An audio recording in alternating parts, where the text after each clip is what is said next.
Here's the top stories for November 24th.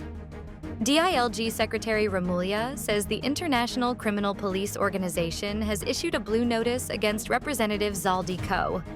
A lawyer says the Independent Commission for Infrastructure hasn't found any guilt or liability on Representative Martin Romualdez. Vice President Sara Duterte renews her call for President Marcos to take a drug test. Tropical depression Verbena approaches Caraga, prompting Pagasa to place 27 areas under signal number 1. Eldrew Yulo captures floor exercise bronze in World Juniors tilt.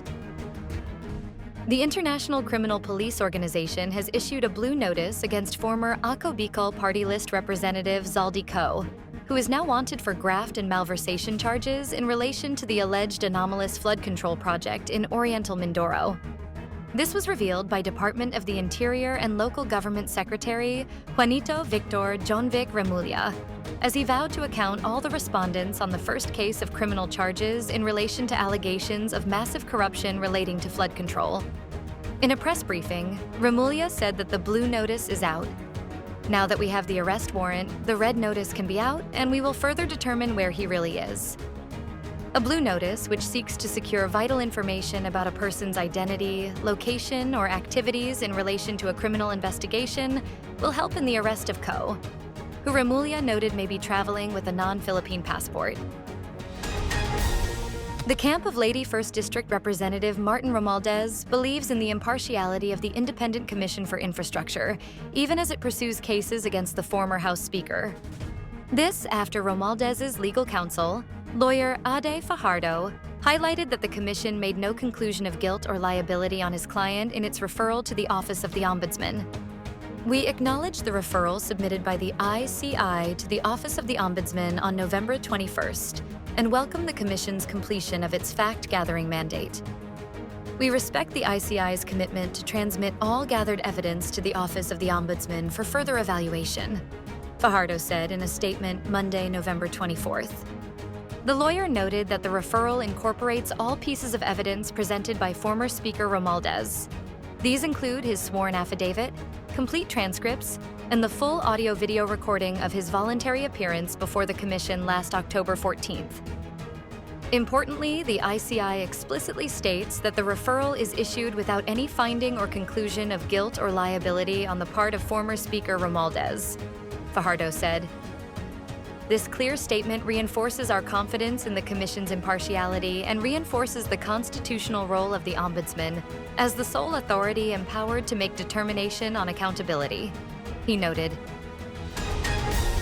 Vice President Sara Duterte said President Marcos should undergo a drug test to dispel allegations raised recently by his own sister, Senator Amy Marcos, that members of the First Family are using illegal drugs. In an interview with News 5 during the Do 30 Fun Run on Sunday, November 23rd, Duterte said public officials cannot refuse drug testing, especially when questions involve their ability to lead. Asked whether she believes the president is using illegal drugs, Duterte echoed what she heard from people who had been with the first couple.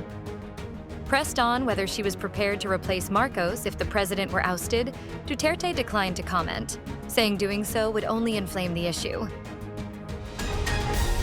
Tropical depression, Verbena maintained its strength on Monday, November 24th, as it moved toward the Caraga region, prompting the Philippine Atmospheric, Geophysical, and Astronomical Services Administration to place 27 areas in Visayas, northeastern Mindanao, and southern Luzon under Tropical Cyclone Wind Signal Number 1. As of 10 a.m., the center of Verbena was estimated at 205 kilometers east-southeast of Surigao City, Surigao del Norte. It had maximum sustained winds of 45 kilometers per hour near the center, with gusts of up to 55 kilometers per hour, and was moving westward at 15 kilometers per hour. Pagasa has raised Tropical Cyclone Wind Signal Number 1 over several areas due to Verbena.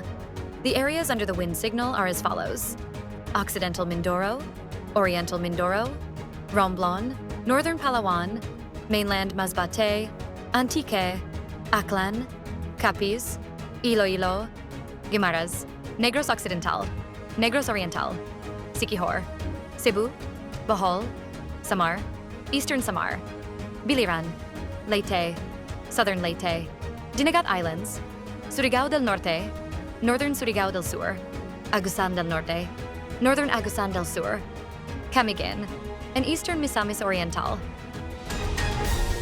The future looks bright for Eldrew Yulo after he captured the floor exercise bronze medal in the third FIG, Artistic Gymnastics Junior World Championships at the Newport World Resorts in Pasay City on Sunday, November 23rd.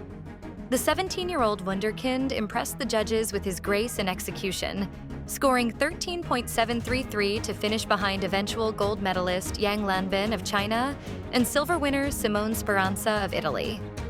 Yang, who clinched the individual all-around bronze medal the previous day, wowed the crowd with a 13.833 performance, while Speranza posted 13.766, a significant jump from his seventh-place finish in the qualifiers. Competing second among the 8 finalists, Yulo delivered 8.433 on execution from a 5.300 difficulty routine. Though it was below his qualifying mark of 14.233 that placed him second, it was enough to secure a podium finish. Notably, none of the 8th finalists were able to breach the 14-point mark. The Filipino rising star isn't resting on his laurels yet, as he sets his sights on podium finishes in the vault and horizontal bar events today, November 24th. Stay updated with the latest news. Visit our website at www.mb.com.ph or follow us on social media. Thanks for tuning in to the Manila Bulletin Daily Rundown.